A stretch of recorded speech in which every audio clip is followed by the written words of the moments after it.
समय के लिए प्रातःकाल और सायंकाल। प्रातःकाल सूर्योदय के पहले से आरंभ कर दे, सायंकाल सूर्य अस्त के पहले से आरंभ कर। ये समय और विश्वास से करे, विश्वास कर जाता है कि अपने ये विश्वास कि 15 दिन के भीतर में अपने परमात्मा की प्राप्ति कर, और भगवान के ऊपर निर्भरता, जो प्रातःकाल आज बात कही, इस प्रकार से अपने आप को भगवान पर छोड़ दे, उसके ऊपर निर्भर हो जाए, मारो चाहे चारो, और प्रेम से करे।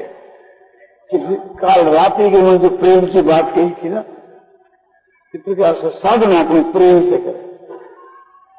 और समय जो है नियमित रूप को जो है वो जो आप अपने सदन बना रखे है, वो नियमित रूप को तो उतने ही नहीं रखो, और अधिक करो तो बहुत आनंद की बात। उस समय को सुधार करनी चाहिए। उसमें जो आप जब करता हो किसी भी नाम को, चाहे राम राम को, चाहे हरे राम राम राम हरे हरे, हरे कृष्ण कृष्ण कृष्ण हरे हरे, इस नाम को, चाहे और नाम को, नारायण के नाम को, या जिसके नाम के में आपकी रुचि है, प्रीति है, श्रद्धा है, विश्वास है, जिस नाम को आप करते आए वही नाम को, उसमें उल्ट गए की कोई जरूरत नहीं। वो नाम को जो जप है, जिसको श्रद्धा से प्रेम से होना चाहिए, निष्काम भाव से होना चाहिए। और नाम जप समय, नाम के जप समय के ना उसको अर्थ जो है परमात्मा को स्वरूप में ध्यान रखने की कोशिश रखनी चाहिए। और वो गुप्त रखे, किसी को बतलाए नहीं कि मैं ये करूं। वाणी की अपेक्षा श्वास के द्वारा नाम को जप हो जो उत्तम है,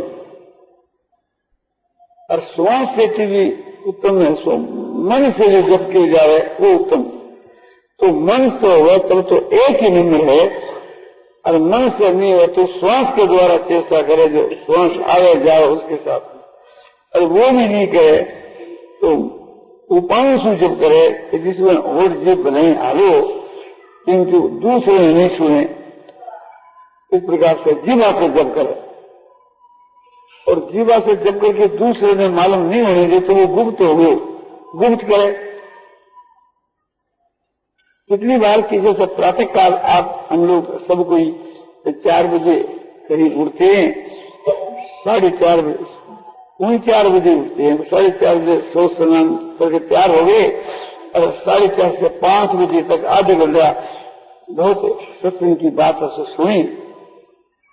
राम कुमार जी कहते थे क्रांति वाले की वीडियो, प्रातः काल की आधी घंटा जो सत्संग की बात है वो बड़ी दानी हुई, और टीवी पर जो ट्रेन है वो बहुत अच्छी है। जैसे कल टीबड़ी की जगह बढ़के नीचे हुई, फिर टीबड़ी वर्ष तो खराब हो रहे हैं, इसलिए वो आपने बड़ी टीबड़ी परिवर्तन कर दिया। कल से टीबड़ी पर सत्संग नहीं कर करके बढ़के नीचे उनसे समय में कि समझो की 7:30 से 8 या 7:15 से 7:30 से आरंभ, और समझो 8 खत्म।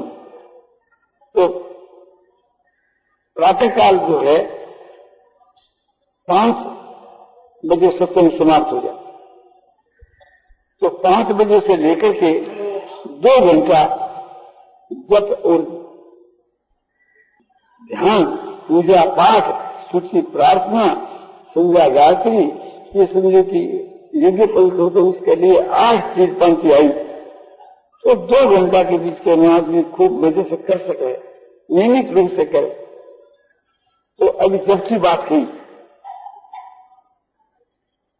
तो जब दानी करे चाहे कम हो, तो मैं जो आपने उस जप के साथ के बीच के ना प्रधान जो है 6 बात कही है जप से संबंध रखने वाली, उस 6 बात को ख्याल करके जप किए जा रहे, तो मेरे ये विश्वास है कि आज 20 वर्ष के में आपने जो लाभ नहीं है जिसको 15 दिन में हो सके, 50 वर्ष में जो लाभ नहीं है जिसको 15 दिन में हो सके। 6 बात क्या?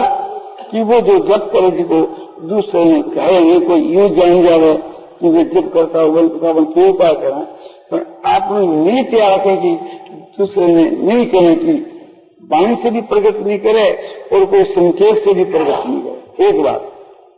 दूसरी बात यह, मन से हो तो बहुत ही उत्तम बात, नहीं हो तो श्वास से है, श्वास से नहीं हो तो बने जीवा से ही हो, किंतु दूसरे ने प्रतीत नहीं है। और तीसरी बात जो है, जिनके नाम को अपन जप करना, अपने इष्ट देव के नाम को ही करना चाहिए। तो अपने इष्ट देव को जो स्वरूप है, साकार निराकार सहजन निर्गुण, जिस स्वरूप के मन अपनी रीति है और श्रद्धा है, वह स्वरूप को ही याद करे, यथाशक्ति कोशिश करे। तो अर्थ को चिंतन करता हुआ जब करे और वो करे निष्काम भाव से। पहली जो 3 बात है उससे ये 3 बात जो अब बतलाई जा रही है, कितनी जगह है, बहुत ज्यादा दान निष्काम भाव से करे और विश्वास से करे कि भगवान हमारे को जरूर मिलेंगे, ऐसे विश्वास है। भगवान है, मिलते हैं और मुझको भी मिलेंगे। और प्रेम, जैसे रात्रि में प्रेम की बात कही थी, इस प्रकार से प्रेम पूर्वक करे। तो ये छब्बास जो है, जो पूर्व वाली से उत्तर वाली बलवान है। तो बात कही कि नाम को जो जप है वो किसी ने कहले नहीं, प्रकट नहीं करे, जान करके ऐसे मालूम हो जाए तो कोई बात नहीं। दूसरी बात यह कही कि वाणी की अपेक्षा श्वास को जो है ज्यादा दानी है, और उसकी अपेक्षा मन को, तो मन से हुए ऐसी चेष्टा करे, किंतु यदि मन से नहीं हुए तो श्वास से करे, और श्वास से भी नहीं हो तो वाणी से करे, किंतु वाणी से करने के वक्त के बीच में दूसरे ने ज्ञात न हो इतनी चेष्टा रखे। तीसरी बात यह कही, जो आपने इष्ट देव के नाम को जप करे, श्री राम के नाम को जप करो तो राम का स्वरूप को ध्यान करो। इसी प्रकार से कोई निराकार को आपने बात की, जो ओम को जप करे तो निराकार को ध्यान करे, साकार को करे तो साकार को ध्यान करे। तो जप के साथ कहना जो के नाम को अपन जप करा, अपने इस जीव को के स्वरूप को याद रखने की यथाशक्ति चेष्टा करता है। इसमें आपने छूट हो दीजिए, सबके साथ में यथाशक्ति सब। ये 3 बात तो पहले की। इन 3 बातों से आगे वाली जो 3 बातें जिनकी ज्यादा बलवान, वो 3 बात यह है कि निष्काम भाव से करे और श्रद्धापूर्वक करे और प्रेम पूर्वक करे। तो प्रेम भी विफल हो और सकाम भी हो, तो प्रेम की इतनी त्यागत है कि आगे जाकर के वे निष्काम भाव में अपने आप ही खींच ले। और एक आदमी निष्काम भाव से तो करे, किंतु एक प्रकार से वो प्रेम को जोर नहीं है, श्रद्धा को जोर नहीं है, तो वो निष्काम भाव तो उत्तम है, पर थोड़ा करे और करे निष्काम, तो वो थोड़ा भी कल्याण करने वाला है निष्काम यदि है तो। और वो घणों भी एक प्रकार से सकाम है, तो वो एक अपने की कीमत आंकड़े से कम है, किंतु वो घना होने से चीज ऐसा हो कि जिससे भगवान प्रकट हो जाए, दर्शन हो जाए, तो अपने लिए भविष्य के वास्ते वो कम जानी नहीं रखती। जैसे गुरु जी राज के वास्ते आपने दर्शन ध्यान किया, तो एक भगवान तो आ गए ना, जब भगवान की प्राप्ति हो गई तो वो स्वयं जो मेरी कामना थी वह कामना की भी पूर्ति हुई और मेरे को कल्याण भी हो गया। द्रौपदी जो है आतुर होकर के सैकाम भाव से भगवान की भक्ति करी और पुकार लगाई तो भगवान आ गए ना। जब भगवान आ गए तो एक प्रकार से मैं तो कार्य भी सिद्ध कर दियो और कल्याण भी द्रौपदी हो गए। तो भगवान है जिका ने कोई किसी भी प्रकार से भजो सैकाम या निष्काम आखिर के बीच में देखो कल्याण होता। तो इसलिए कल्याण हो जाए तो जिसके प्रेम से भगवान आकर प्रकट हो जाए वो सैकाम प्रेम जो है तो निष्काम से बढ़ करके है। यदि निष्काम करो थोड़ो करो और जैसे फलस्वरूप में भगवान आपने इस जन्म में नहीं मिला तो आपने तो भगवान मिलना चाहिए। प्रेम की त्याग प्रेम को जोर ऐसे होना चाहिए। तो इसलिए ये तीन जो चीज है तीनों जानी है और तीनों साथ के मान रहे तब तो फिर बात है। तो निष्काम भाव और श्रद्धा विश्वास और प्रेम इस तरह से जप। उसके बाद आई ध्यान की बात। जप और ध्यान तो साकार को ध्यान करो चाहे निराकार को ध्यान करो, गुण और प्रभाव की दोनों में आवश्यकता है। प्रथम तो भगवान क्या चीज है इसमें समझ और समझ करके ध्यान करे, चाहे आप साकार को करो चाहे निराकार को। भगवान क्या चीज है इस बात में समझो कि समझ लेने से यही बात सिद्ध होगी। इस सगुण निर्गुण साकार निराकार यानी व्यक्त अव्यक्त सब मिलकर के भगवान को समग्र रूप है, पुरुषोत्तम रूप है। तो भगवान के किसी एक अंग को ध्यान करने से बेड़ा पार हो जाता है। और इस प्रकार से भगवान को अपने समझ करके के ध्यान किया जाए उसकी तो फिर बात ही क्या है। केवल निराकार के ध्यान से परमात्मा की प्राप्ति हो जाए और केवल साकार के ध्यान से प्राप्ति हो जाए। केवल साकार ही नहीं, साकार के बीच के मां भगवान के केवल चरणों को ध्यान करते रहे जी कैसे भी भगवान मिल जाए। भगवान के मुखार बिंद को ध्यान करते रहे तो भी भगवान मिल जाए। एक स्वरूप को और ब्रह्म में एक अंक। इसलिए जिसमें आपके श्रद्धा और प्रेम हुए और वे श्रद्धा प्रेम बढ़े वो ईश्वर से बढ़ते। तो ऐसे स्वरूप को ध्यान रखो करे और ध्यान करने के समय के बीच के ना भगवान को जो स्वरूप जो है तत्व है और वो को जो रहस्य है इसलिए जरूर सुनिए अपनी बुद्धि के अनुसार। तत्व क्या है? तत्व जो है वास्तव के बीच के माध्यम को तत्व समझाने के वास्ते जो मैं दृष्टांत चाहूं उदाहरण चाहूं ऐसा नहीं है, न कोई रूपक है न कोई उदाहरण है। बहुत मोटे उदाहरण दिए जा रहे हैं जैसे व्यापक अग्नि प्रज्वलित अग्नि। अपने शरीर के वहां जो अग्नि है वो व्यापक है। हम लोग जो भोजन करते हैं वो हजम हो जाता है और चाहे शरीर में आप गर्मी गर्म चीज खाओ चाहे ठंडी ठंडी खाओ तो गर्म खाने से जो शरीर के बीच के में गर्मी हो मैंने तो बात ही क्या नहीं। आप ठंडी ठंडी चीज खाओ तो भी वो शरीर के भीतर से निकले वो गर्म होकर के निकलेगी। कोई भी आपने इसके भीतर के वहां से विकृत होकर के वो चीज निकलेगी गर्म। तो भीतर के वहां गर्मी है ना, गर्मी वो अग्नि है। तो वो अग्नि जो है सो अप्रगट है। प्रगट अग्नि यदि आपने शरीर का मांगे तो अपन जलकर भस्म हो जाओ। इसी प्रकार से जैसे दिया स्वाई है उसके में आग है, अप्रगट है, निराकार है वो आग। और मैंने घसने से पेटी पर घसने के साथ ही वह प्रगट हो जाए, साकार हो जाए।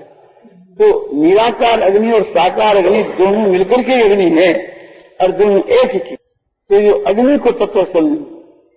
इसी प्रकार से जितना संसार के वहां चमक वाली चीज है, तेजी वाली चीज है, गर्म चीज है, ज्योतियां हैं, जो सूर्य ज्योति चंद्रमा ज्योति, तारा ज्योति, अग्नि ज्योति, ये सब बिजली ज्योति, ये सब ज्योति वाली चीज है।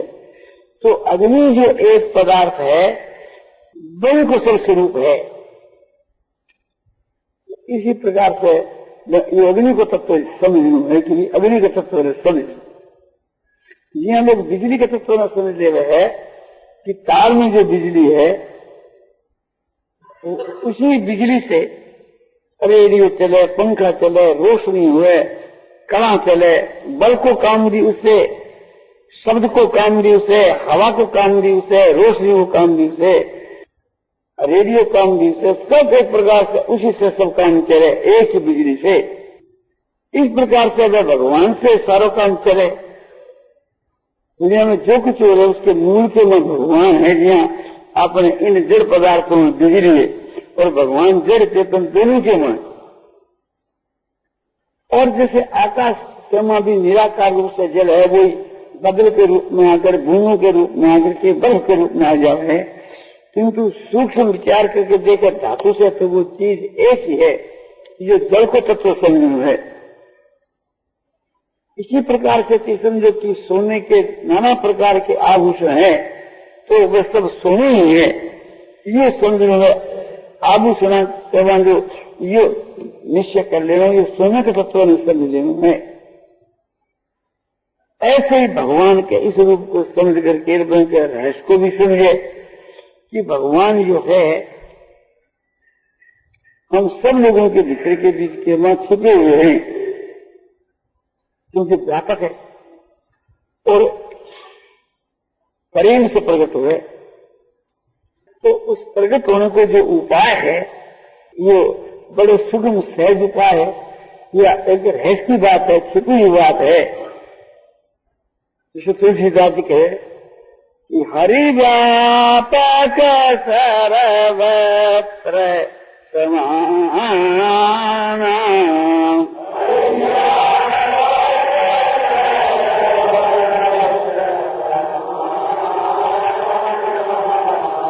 प्रेम से प्रगट होई मैं जाना।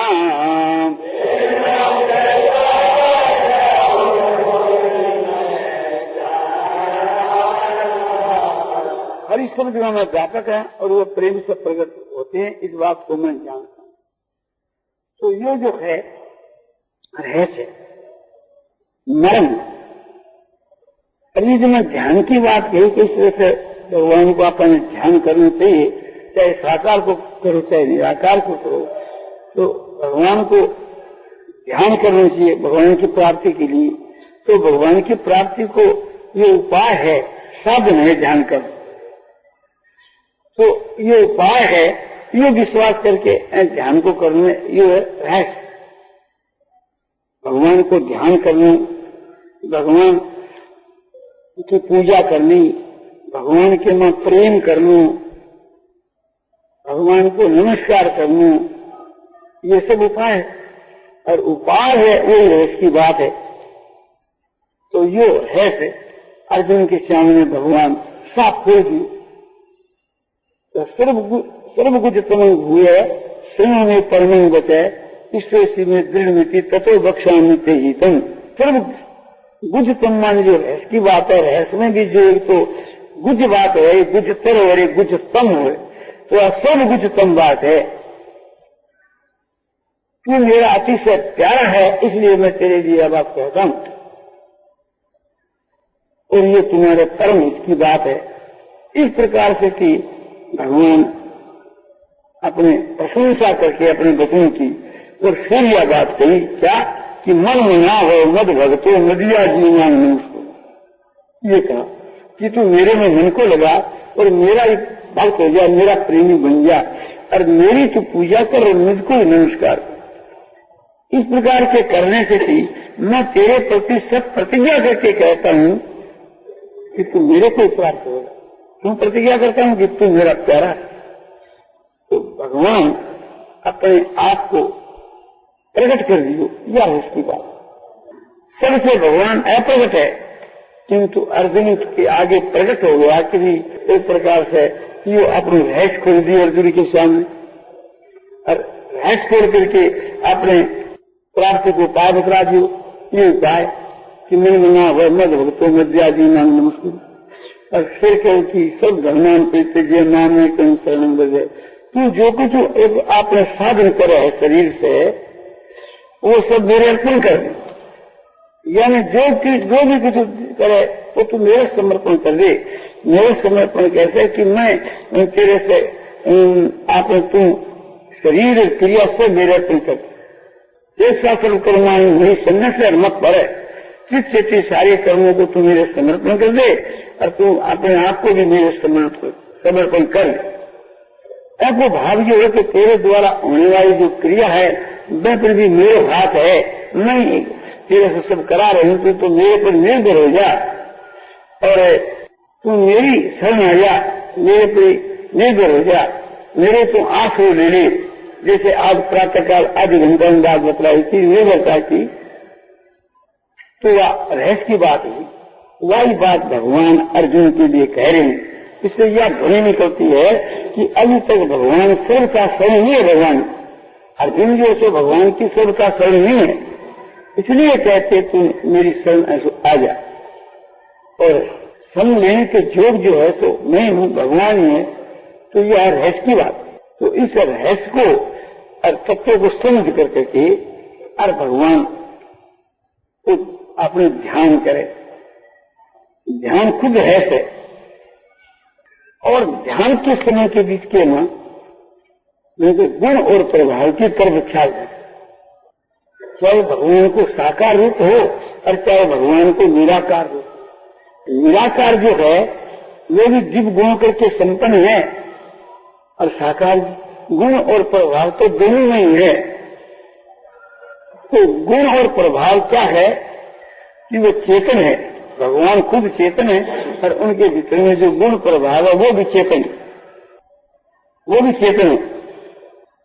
गुण क्या है कि अनंत गुण है कि जैसे दया है, क्षमा है, शांति है, ये सब गुण है। जैसे प्रेम है, ज्ञान है, वैराग है, क्षमता है, ये सब गुण है। और एक एक गुण भगवान के यहाँ अपरिमित है, उसकी कोई की सीमा नहीं। और हम लोगों के भीतर में संसारी मनुष्य में जो गुण है क्षमा, दया, शांति, समता, संतोष आदि, ये उस असली जो भगवान के जो गुण है उसको प्रतिबिंब मात्र। जैसे चंद्रमा है, असली चंद्रमा और अपने को कहीं प्रतिबिंब करे तो असली चंद्रमा में और प्रतिबिंब में कितने डिफरेंस राज्य के बीच है। तो हम लोगों के भीतर के बीच के में जो गुण प्रतीत है ये तो है जड़, ये तो साथ ही एक प्रकार 17 3 गुणों में शुद्ध सत्व है। हर भगवान ऐसे गुणातीत है, इसलिए उनके में जो दिव्य गुण है वो सब गुण एक उनसे चिन्ह है। चेतन चेतन किसको कहे कि जैसे हमारा जो शरीर है ये तो जड़ है, इसके में जो आत्मा है वो चेतन है। क्योंकि शरीर को जानने वाला इस वास्ते उसका नाम क्षेत्रज्ञ है। तो क्षेत्रज्ञ जो है वो क्षेत्र से उत्तम है। तो अपने में तो दो भेद है, शरीर शरीर है जिसको जड़, शरीर जो चेतन। और परमात्मा को जो स्वरूप है चाहे साकार हो चाहे निराकार हो चाहे सगुण हो चाहे निर्गुण हो वो चेतन है, उसमें जड़ता नहीं, उसमें शरीर को भेद नहीं। तो ऐसे भगवान को आपने स्वरूप है और में जो गुण है तो अनंत है। बहुत से गुण तो प्रकट है जिनकी जानकारी है थोड़ी बहुत अपने, और बहुत से समझो कि जिनको आविष्कार ही नहीं हो और ये गुण तो भगवान में है। इस वास्ते अनंत गुणों के सागर भगवान हैं और सागर की जो सीमा वाले नहीं ऐसे। तो इस प्रकार से लगा गुण और प्रभाव की तो यह बात है कि कल आपको बतलाया था लौकिक प्रभाव अलौकिक प्रभाव। तो अपना अलौकिक प्रभाव की तरफ ध्यान देना चाहिए। ऐसे बना में अलौकिक प्रभाव है, कल साकार की बात कही, ऐसे ही अलौकिक प्रभाव निराकार के बीच के मान। क्योंकि निराकार साकार के दो चीज नहीं है, निराकार ही समय साकार हो। तो इस वास्ते जो दिव्य गुणों के संपन्न जो निराकार जो भगवान जो प्रभावशाली है वह कहते हैं कि जो जो भी संसार के बीच में प्रभाव वाली चीज है, तेजस्वी में तेज, ज्ञानी में ज्ञान, भगवान कहते हैं कि मेरा जो एक प्रकार का जो प्रभाव है, उस प्रभाव के एक अंश का प्रादुर्भाव है सारी दुनिया के भीतर में। जो कुछ आप प्रभावशाली वस्तु देख रहे हो, ये इससे भी और ज्यादा जो नहीं देख रहा हो, ज्यादा नहीं दे, वो क्या कि असंभव जिस बात को आप मानते हो कि असंभव हो नहीं सके, उसको भी संभव करने की शक्ति उसके वहां है। और जिसको आप संभव मानते हो, उसको भी वो असंभव कर दे। और जो आप अनुमान भी नहीं कर सकते, इस प्रकार से कि उनके में प्रभाव है कि वे एक प्रकार से समझे, उचित समझे तो सब संसार को एक क्षण कल्याण कर सकते। यह शक्ति, ये प्रभाव किसी में नहीं है। इस प्रभाव ने कभी वे काम में नहीं लिया, क्योंकि काम में लाता तो आज हम लोग क्यों उसको भटकते फिरते। उन्हें काम में लावा तो सबको कल्याण कर सके, ऐसा उनके में अद्भुत प्रभाव है। तो गुण और प्रभाव को याद रखें, ध्यान करने के रूप को तो याद रहे। जैसे रूप की आप उपासना करो, साकार की, निराकार की, सगुण की, निर्गुण की, वो तो ध्यान फिर आप किसको करो। रूप तो ध्यान के साथ नहीं है, सकल में ध्यान करो तो कुछ तो लक्ष्य बनाकर ध्यान करा है। इस बात से वो जो लक्ष्य वो तो रूप है, और रूप जो है साकार को करो तो सुंदरता की हद है, और उसमें आखिरी शक्ति इतनी है कि किसी में नहीं। यही बात उस निराकार के विषय के बीच कहना है। वो आकृति करके रहे कहकर के वस्तु से तो वो है ना, बिना आकृति वाली बहुत चीज है। अपने शरीर के मालिक मन है, बुद्धि है, उसकी आकृति कहाँ, सब निराकार है। शिव आकाश ही निराकार है, इतने जो जड़ पदार्थ है, फिर भगवान निराकार है, इसमें कारण क्या। तो ऐसा जो भगवान का जो चेतन जो स्वरूप है, जड़ नहीं, चेतन स्वरूप को ध्यान करे। वो चेतन ही निर्गुण है, चेतन ही सगुण है, चेतन ही निराकार है, चेतन ही साकार है। वो खास लोगों को चिन्ह स्वरूप है, और अस्तित्व तो है। वो चेतन है, कहीं से आपने होने को सिद्ध हो, भावनिक चीज है, अभावनिक नहीं है। इस बात को समझाने के वास्ते उसके साथ में सत शब्द को प्रयोग किए, और सत इस चेतन से कोई अलग पदार्थ नहीं। और वो एक प्रकार से समझो जो चेतन है वो शांति स्वरूप है। नहीं कि प्राप्ति होने के बाद में उसको इतनी शांति हो जा रहा है कि वो एक प्रकार से समझो कभी अनुमान नहीं कर, और कभी एक प्रकार से वो मैंने संभाल नहीं सके। वो इतनी ऐसी बात नहीं है।